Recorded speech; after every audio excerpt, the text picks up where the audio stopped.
please, don't try anything that you're about to see us do at home. Ever.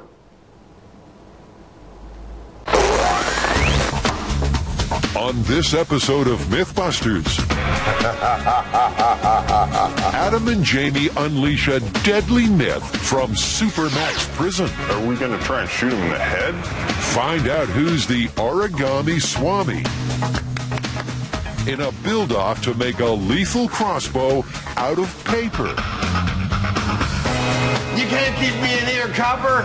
I'm going to get out. And while they slug it out, Tori, Grant, and Carrie knock them back. That's terrible. They're drunk. As they get the measure of some more vodka myths. Can I get a little privacy? Jeez. Who are the Mythbusters? Adam Savage. Jamie Heineman. Aren't tracer rounds illegal? Tori Belleci. Science is fun. Carrie Byron. That's what I did today. And Grant Imahara. You guys ready for this? Between them, over 50 years of special effects experience. That's what I'm talking about. They don't just tell the myths. They put them to the test.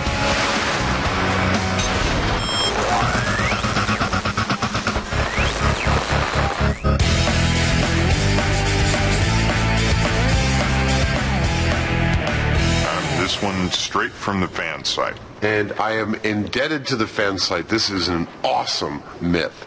The story goes that at the federal Supermax prison in Marion, Illinois, an inmate fashioned a crude crossbow using only newspaper, parts of his food tray for the tip, and the elastic from his underpants as a bowstring. And he was able to use this crossbow to shoot and kill a fellow inmate from across a hall.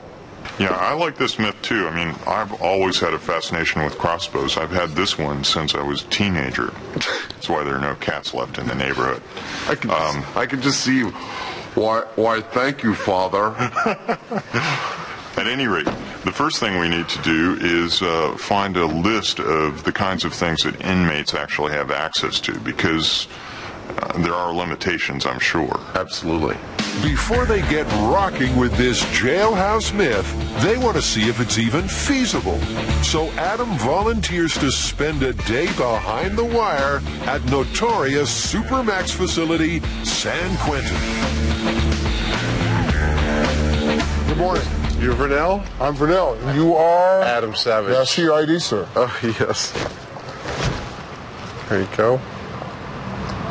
Okay. Well, thank you. Welcome to San Quentin. Thank you very much. Shall we go take a look at what you got? Let's take a walk on inside. All right.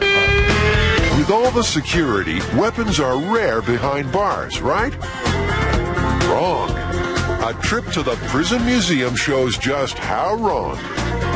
I know it's a personality flaw on my part, but I really enjoy this part of the area. This is the area where we keep the various types of creative contraband that inmates have created inside the prison. My God, I'm just looking at it without any explanation. I'm astonished by the level of ingenuity. For starters, how about a gun made entirely from plumbing parts? Fires a .32 caliber round. It's a semi-automatic bolt action. And that device you see on the front, that's actually a flash guard. Oh my God. Adam's impressed. Inmates will use anything and everything to fashion a weapon, including, you've guessed it, newspaper. Now that looks like a paper spear, like newspaper, am I right? Well, exactly. It is newspaper, and what they did is they created it, made it into a shaft. On the end, that's actually... Yeah. That's a styrofoam cup. No. Tempered styrofoam arrowheads, candy wrapper blow darts, restroom revolvers. Perhaps a paper crossbow is not beyond the bounds of reason. Thanks so much for showing me around. Do you have the key to let me out of here? I do have the key, yes, ma'am. Can you get the key? I could have this. Can you get the key right now? Freedom tastes sweet, and Adam's taste buds are tingling for this murderous myth. Meanwhile, his partner in crime is on the hunt for some killer briefs. So, Tim, I'm looking for some prison-style underwear. Now, do you know what that would typically be? I would think it would be the most basic of basics. No drums, no whistles. So I would think that would be what you're looking for prison. I mean, I have some other styles, but I don't think the government is going to give it to prisoners. While Tim searches out his most austere undies, Jamie rummages among some styles that prisoners can only dream about. Got your camo underwear. Oh, and that's lovely as well. That certainly makes a statement. I'm not sure what exactly, but you think we could call this standard prison issue? Well, you might get locked up for wearing them, but prisoners go plain. Yeah, I don't know how we're going to separate the elastic out of these strips, but I guess if you're in prison, you got lots of time. I would say, and necessity also being the mother of invention. Well, I think we're all set, Tim. There you go, sir. Jamie makes tracks back to M5, where he finds that another lethal crossbow component has been delivered. Wow. Prison-issue dinner trays. Now, we can only use these for making the tips. The myth is called paper crossbow. You can't build the bulk of it out of this thing. I don't know, it's kind of springy. So they've got the materials for both bowstring and arrowhead. Now for the sticky bit.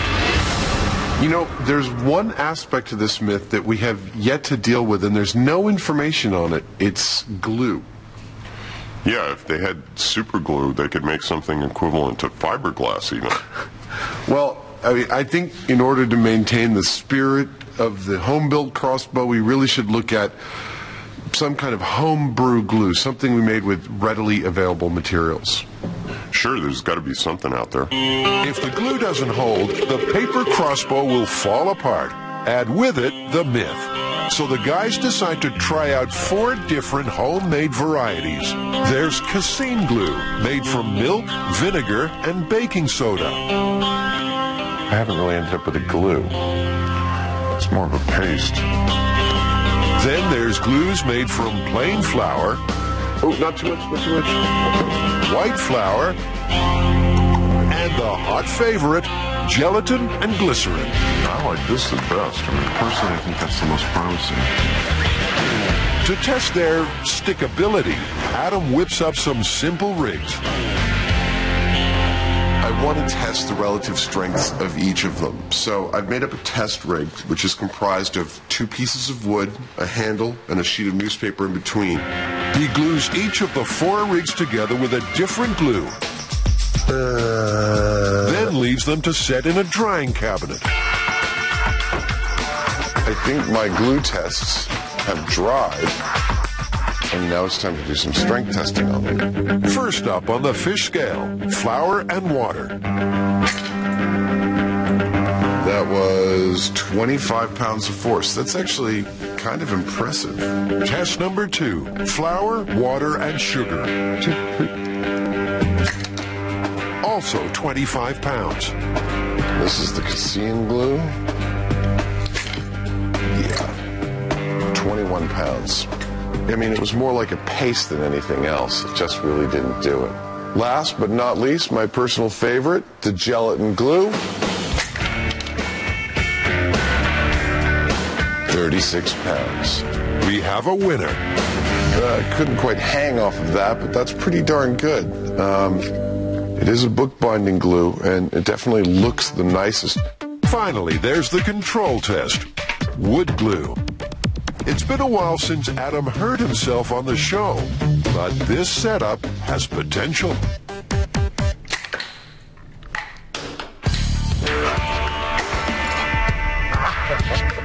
Yep, business as usual.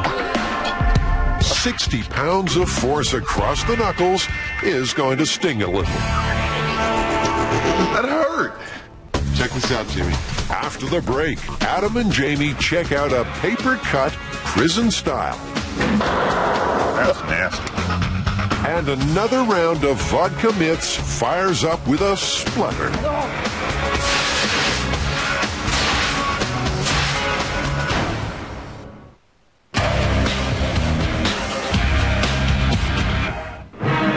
Vodka is an ancient Russian beverage long popular for keeping up the spirits in a hostile climate. But many a tall tale has been spun around the legendary drink. And over several weeks, the Mythbusters are testing some out. Oh yeah, that's good. Okay. In previous episodes, they proved that vodka can remove even the worst foot odor. And that it's a match for the foulest breath. That burns. Yeah, cinnamony, actually. Now they're testing some more vodka myths. First up, vodka smoke remover. Anybody who has dated a smoker or knows a smoker knows that their clothes really smell bad. So this might be a really nice cure for them. Down the years, washing powders have promised more than just clean clothes. They've promised a kind of heaven on earth. That's the promise. What a wonderful sight when you're... But can vodka work miracles with smoke-infested laundry? Carrie's going to try and get more from her wash with a splash of the hard stuff. To kick things off, Carrie creates an automated smoking machine.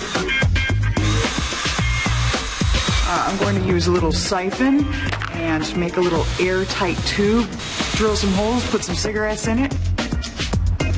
This is an airtight box that Tori built for another myth. We were doing a little experiment with explosive decompression.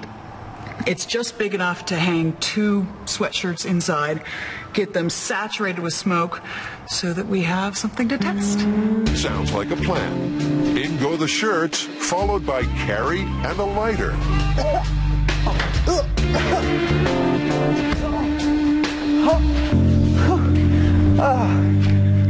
I should have worn a respirator for that.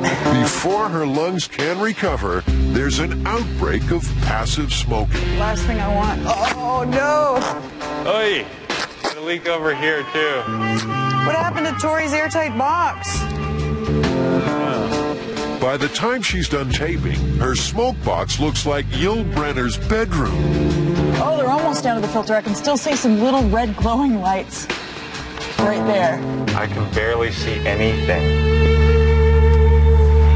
It smells like bingo night, some French foreign cinema kind of old lady bar. And according to the myth, vodka's just the job to remove that stubborn smell.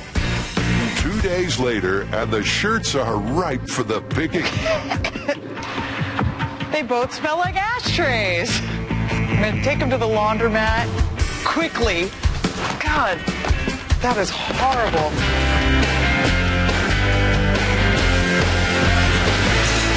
Okay, there we go. That would be 1 part vodka to 3 parts water. Just one jacket will be sprayed with a vodka spritzer. The other will be the control. Oh, that's horrible. Well, it's just smoky. It's like you had, spent the night in a bar. Yeah, that reeks. Spent the night on the floor of a bar. A quick product test, and it's wash time. Okay, the vodka's going to be on the end. And this one, the smoky, will be to the left. And now it's a waiting game. So, here's a few tips on how to pass the time while the soap suds do their thing. No, we're just working. We're going to be here. Can I get a little privacy? Jeez. And here's some more highlights of the drying cycle. German surrealist painters starting with Z or Q. Because you're the one who said.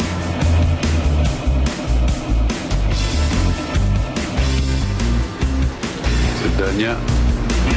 Guys, look, it's done. Done with a capital E. Yay!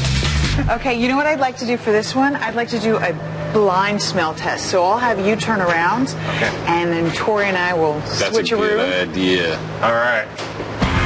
Grant is well established as the Mythbusters olfactory expert.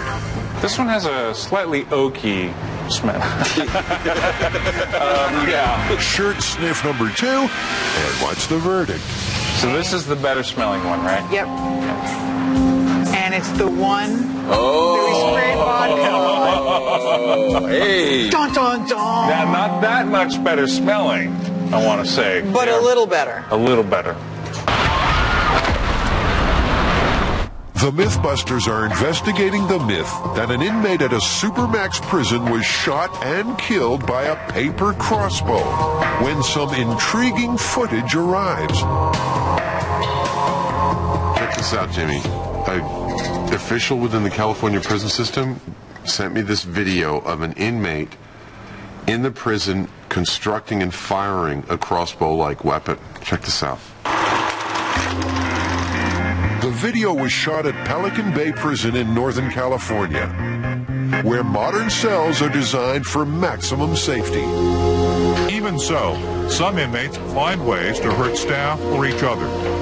Here, an inmate shows how he constructed a sophisticated crossbow-type weapon from materials the state is required to give him.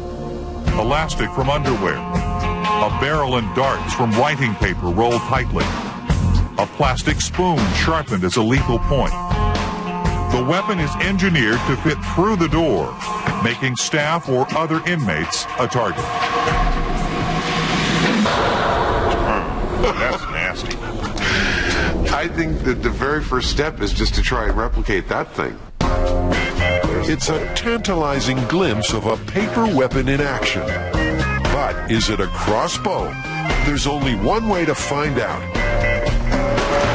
To stay true to the myth, Adam uses the homemade bookbinding glue. And the bowstring comes courtesy of their state-issue underwear, which is disappointingly low on power. Yeah, it doesn't look anything like what it does in the video. I think it's because the fabric is really dampening it. Yeah. Jamie thinks that separating the rubber from the fabric will give more power. I just have a hard time believing an inmate could pull all the rubber out of this sort of thing. I don't have any problem with that at all. I mean, it's just a matter of time. And patience, of which Adam has precious little. So while Jamie does the painstaking stuff, he bolts to make an arrow from plastic cutlery.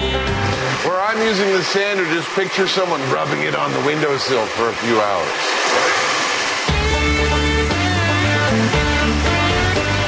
Round 2 with the liberated underwear elastic. Yay! Jamie, that was pretty good, man. That looks exactly like what the video showed. Maybe, but it doesn't fulfill the myth. This is a pretty serious little weapon. However, it's not what I would call a crossbow. This is more of a spear gun. So what we have to do now to follow the letter of the myth is actually build something that is a crossbow. In other words, one of these. Plenty powerful enough to kill one of these. Coming up, Adam and Jamie hit the range to test drive a real crossbow. Nicely done. Take us to your leader. And it's B for blasted in the myth of the vodka bee killer. That's terrible. They're drunk.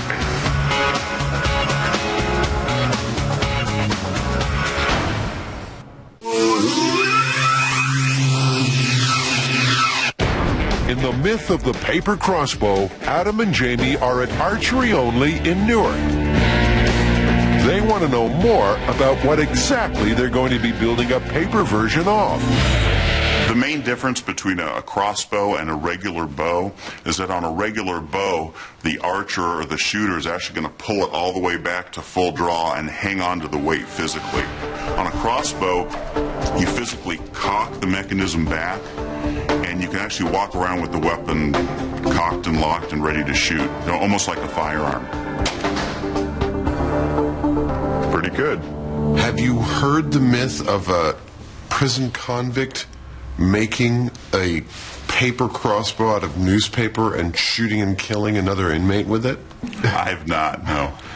Do you think something like that would be possible? I believe it is possible, but pretty unlikely.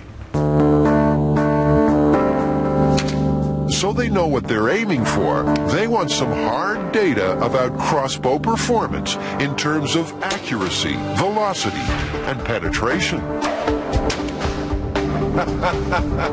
If you know the weight and velocity of a missile, you can work out its kinetic energy. One of the measurements for assessing a weapon's killing capacity. And it's 28 grams. Now for the velocity. Jamie fires off some bolts through a chronograph, which clocks their speed in feet per second. That's 259 on that first shot. 259? 259. So, Jamie, your average on those 3 shots was 251 feet per second. That gives a kinetic energy of 61 foot-pounds, enough to bring down a black bear, let alone an inmate. That's 251? To find the most lethal arrowhead, they'll fire a variety at a block of ballistics wax from a distance of 15 feet. About the width of the prison corridor in the paper crossbow myth. For starters, they'll use a standard arrowhead. All right, let's bring the tape measure over. So, with the target tip, it penetrated 6 inches. Yeah. 6 inches of penetration. Not bad. Next, they try a 4-bladed razor tip used for hunting. This one went 6.5 inches. Next, a cut-on-contact broadhead. All right. It's a traditional hunting tip, as old as the Stone Age. Oh, that went a lot farther, man. So about 8 inches. About 8 inches. That's good because that's the easiest one for us to make. With a plastic food tray. So, what's the verdict? Just thinking this one through from a mechanical standpoint, I'd be totally pleased with 2 inches of penetration. Generally, I prefer a little bit more. There's no way a paper crossbow will achieve this much penetration. So, to be lethal, it may have to be deadly accurate. The final test, just how sharp can a crossbow shoot? So, Jamie, the key is just tight grouping. Okay. From 15 feet, the distance specified in the myth, this should be a walk in the park. Yeah, look at that. Nicely done. Wow. Ain't gonna get much closer than that. No, I don't think you are. 3 bolts, 1 hole, not bad. So, what do we know? We know a crossbow can produce 61 foot-pounds of kinetic energy. Enough to bury a hunting tip 8 inches into the eye of a deer from 15 feet. A real crossbow is lethal. So the question is, how lethal can we make one out of paper? The pen may be mightier than the sword, but could paper really be a match for a crossbow?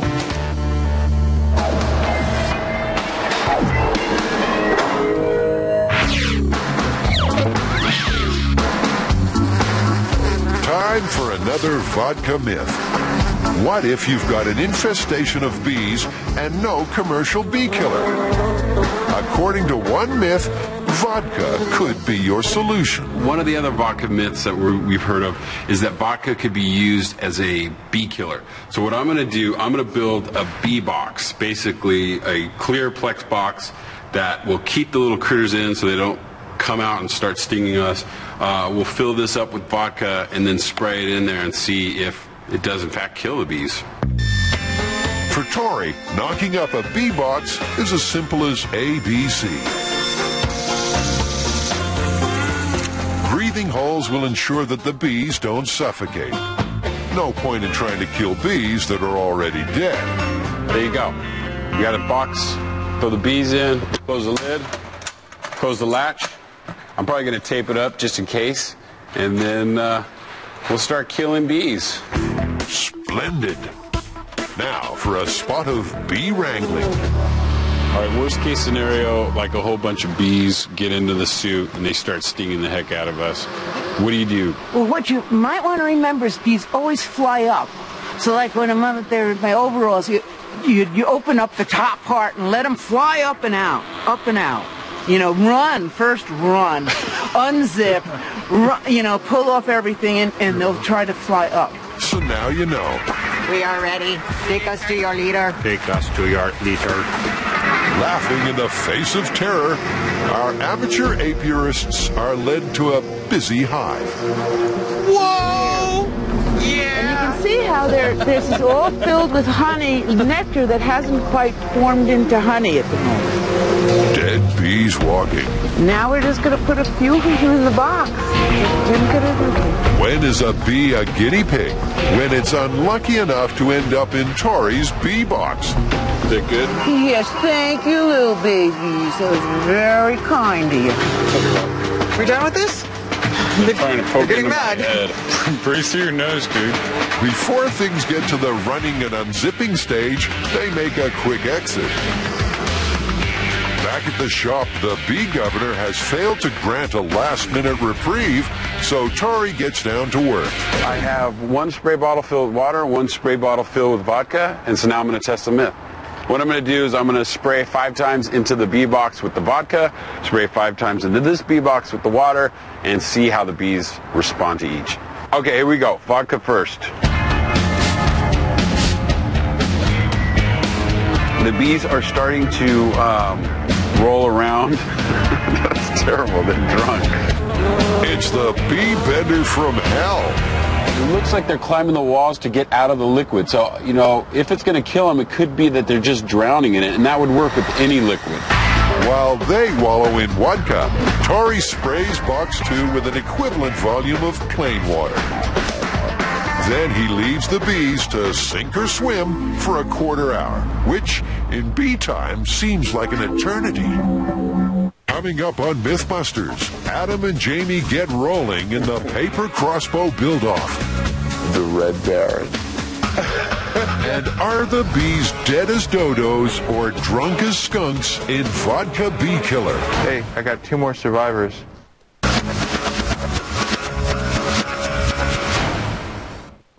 Give us a break. And don't try anything you're about to see us do at home.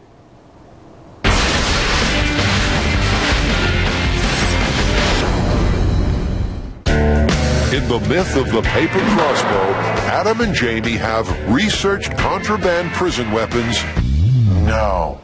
Constructed a replica of a paper spear gun and performance tested a real crossbow. Now, they're ready for a Mythbusters build-off. I know you don't like the competition thing, but we're going to do a build-off here, and we're going to each build our own crossbow using only newspaper, underwear elastic, plastic food tray, and homemade glue. And then we're going to test them and see who's made the most potentially lethal and accurate paper crossbow. Well, you know the first thing I'm going to do. Cheat? Yeah. Here's the news. With just 2 days to make their deadly weapons, they've got a tool shop amnesty. We can use any tools we want. We're not scraping this against the jail bars or anything. We're assuming there's enough time to shape and cut pretty much anything. The homemade glue is brewed and it's on your marks. Are you ready? I promise not to look around the barrier. You're welcome to look at them. It'll be fine. I know I'll be looking. Oh, here we go. Adam and Jamie rarely use paper as a building material in special effects. So it's a case of trial and error. I have no idea from 1 minute to the next what this structure is going to do or be. No idea. In its early stages, this build is basically origami, which is like watching paint dry. So let's cover the first few hours with a music montage. And remember, don't try this one at home. Leave it to the Mythbusters. Okay, that should do it. Let's check on progress. So I've gone with a classic approach. It's very much the shape of a crossbow. I'm hoping that works. It could all just crush the moment I start. Jamie's design is slightly more complex. What I've decided to do is make a couple of things that are basically the same shape, and they pivot on a central axis point. Their main problem is that newspaper has zero tensile strength. Adam compensates by adding tightly rolled support struts, while Jamie's gone for cone shapes, reinforced with crumpled paper. It's sort of like a honeycomb aluminum made out of paper. By the end of the day, Adam's simple design has grown arms, legs, and wings. I call this the Red Baron. And he thinks it's pretty fly. If it all goes as I think it might, it's going to have a fair amount of power to it. But you never know what Jamie's going to come up with. Jamie's lagging behind, but he's aiming high with his ambitious design. We may start like this, and then I'll cock it back like so. We shall see whether it actually works. They leave their crossbow contraptions to dry overnight and hit the showers. And remember, kids, working with newspaper can be dirty. After the break. Are you ready, Jamie? Gentlemen, choose your weapons. Adam and Jamie go head-to-head in the paper crossbow shootout. I shot Grant in the face.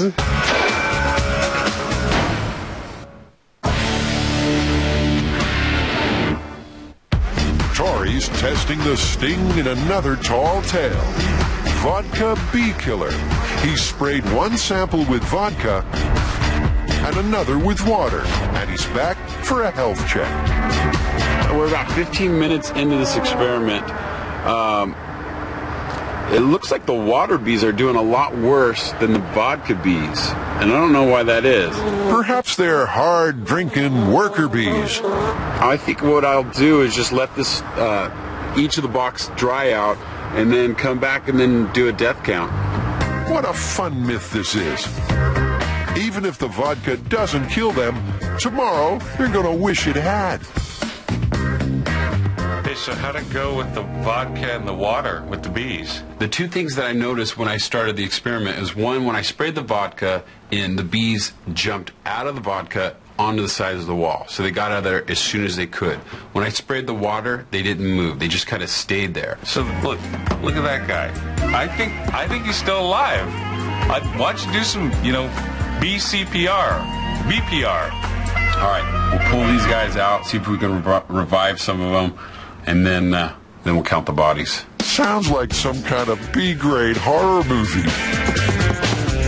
With the water bees in need of immediate attention, they get the hairdryer treatment.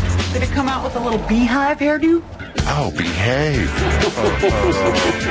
At first, all seems lost, but Grant and Tori keep believing, and slowly a little miracle starts to unfold.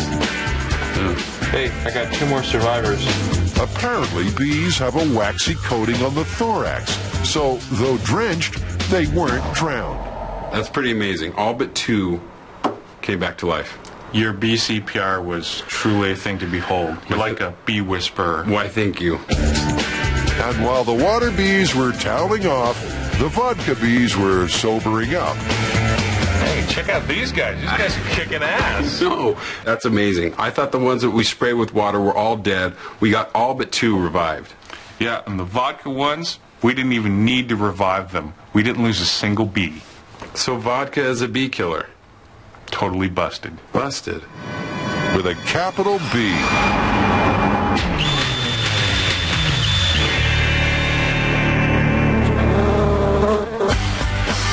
It's day 2 in the paper crossbow build-off, and the Mythbusters are up bright and early to see how their creations have fared overnight.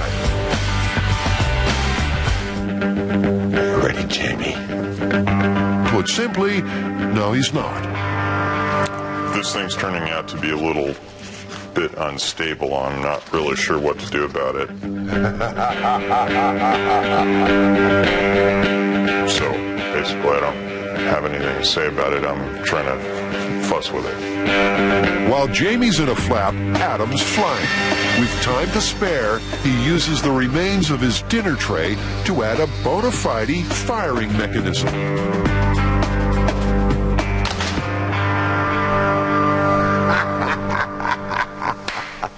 A genuine crossbow in under 2 days, made only from newspaper, underwear, and a prison food tray.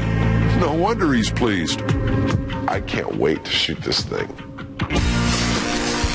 Meanwhile, Jamie's been forced into a retreat, and he's locked down all moving parts.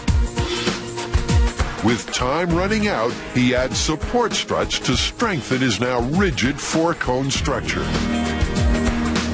I'm just having one last go at it to see whether I can't optimize the performance of it and reduce the likelihood of some kind of general collapse. I'm pretty sure at a certain point, this whole thing's just going to be a wad of paper.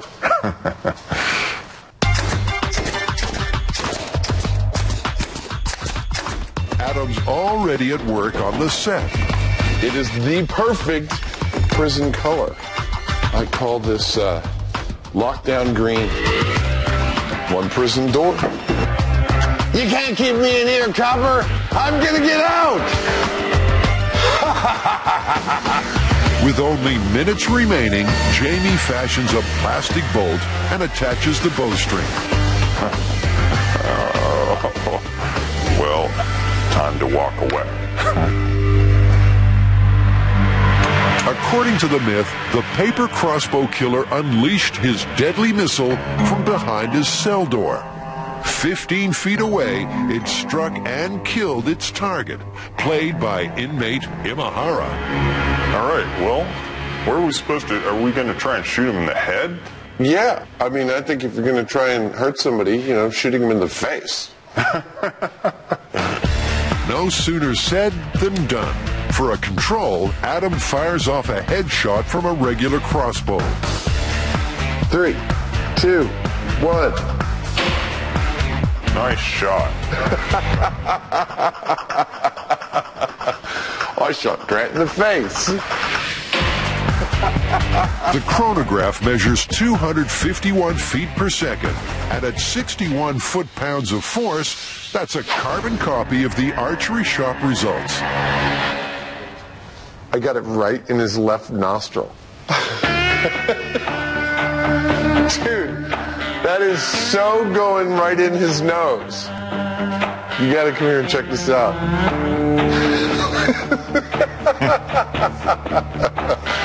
What are you doing there, Grant? That's some hard stuff. Oh. That only going in that far. Ours are just going to bounce off that sucker. Well, 3 1/4 inches of penetration. So, a fatal shot? With a commercial crossbow, inmate Imahara would definitely be cold dead. That's the benchmark. So how will the Mythbusters paper versions measure up? Time to lift the veil on their closely guarded contenders. I have not yet seen Jamie's design. I'm always fascinated by our different approaches to problems like these. Actually, I've been watching what Adam's been doing the entire time, in spite of the rules against doing that. Without having rules to break, there'd be no particular interest in the competition for me. I think it's time to see what each other's built.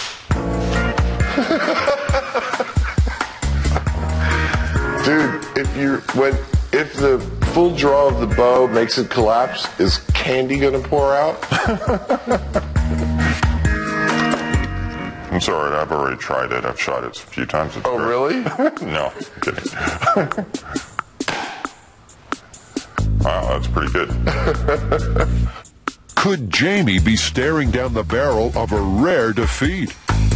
Adam's you could like use as a club and it'd probably be just fine. You could still shoot it. This thing I could just go like that and break it in half with my hands. So I have my doubts about this. Jamie, are you ready to shoot? I'm gonna shoot. Don't sound so thrilled about it. You'll freak people out. Strictly speaking, a prison assassin would have just one shot. Jamie takes dead aim through his cell door's dinner hatch. Are you ready on high speed? Ready? All right. Seems to be holding up. Okay. When are you ready, Jamie? 60. Well, that ain't half bad, really. No. A real crossbow was what, 250? Yeah, 60 feet per second. Arrows flying nice and straight. Watch it hit the target. Whoa. Yeah. The bolt bounced off inmate Imahara's head before hitting the target behind. It's an unexpectedly impressive result. A bolt from the blue, you might say. I was actually pretty pleased with the first shot on this thing. I think it did considerably better than the one that we saw that the prisoners had made. So far, so good. I think we can get a little bit more speed out of it, and I think it's actually kind of deadly if you hit somebody in exactly the right spot. Coming up, the Shootout Showdown. Is Adam's paper crossbow a paper tiger? Or does it have real bite?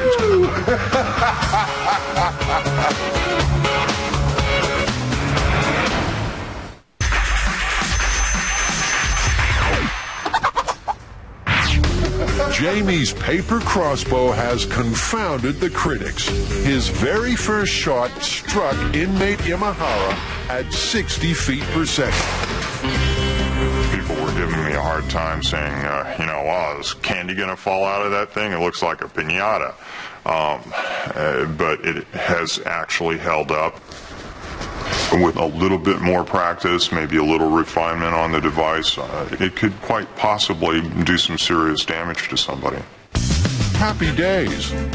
Jamie tightens his bow and loads another bolt. Good.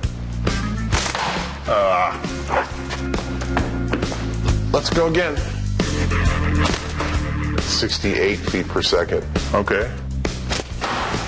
It hit his head. It looked like it hit just to the left of his right eye. It still went sideways. Okay, now I think this is done. You can see the crinkle starting to form here. We actually got quite a few shots out of it, though, and close to 70 feet a second, is it? That's not half bad. Jamie's crossbow has shot its bolt. So, what's the verdict? While I can't say that this particular device is lethal based on what I've seen today, I can tell you that I would not want to get hit in the eye with one of these things, and if I did, I might die. He might, but calculations show that the kinetic energy of Jamie's fastest bolt was just 4 foot-pounds, compared to 60 foot-pounds for a real crossbow. Time for a scientific timeout.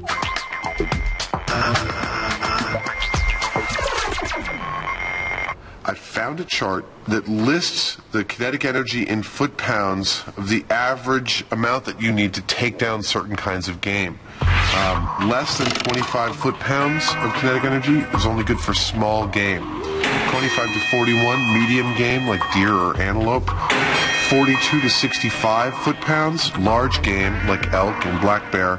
And above 66 foot-pounds, we're talking the toughest game, grizzly, buffalo, and that kind of thing.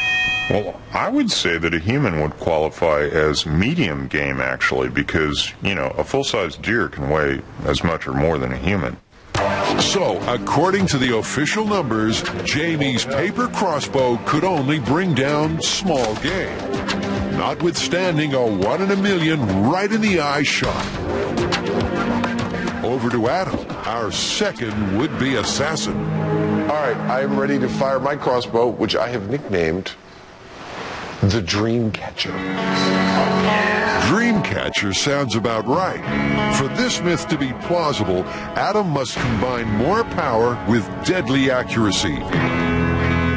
And and he must do it with his very first shot. All right, Grant. Going for the neck. In 3, 2, 1. Hey! Good shot. Woo! 85 feet per second, baby. Hey! They hit him right in the neck, man.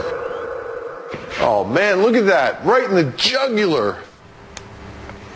That's a full inch of penetration there. It's an amazing result. But how about the kinetic energy? Was it enough to be a killer bolt? I also come out with a total amount of foot-pounds expended by the projectile of 7.5, which is pretty much, by what I've been reading, good for small game. Not necessarily good for bringing down a full-size human. Yeah, but you hit that guy right in the jugular, and, that's enough to kill somebody. It went in a solid inch. Oh, yeah. A small game weapon or not, if you hit somebody like that, they're gone.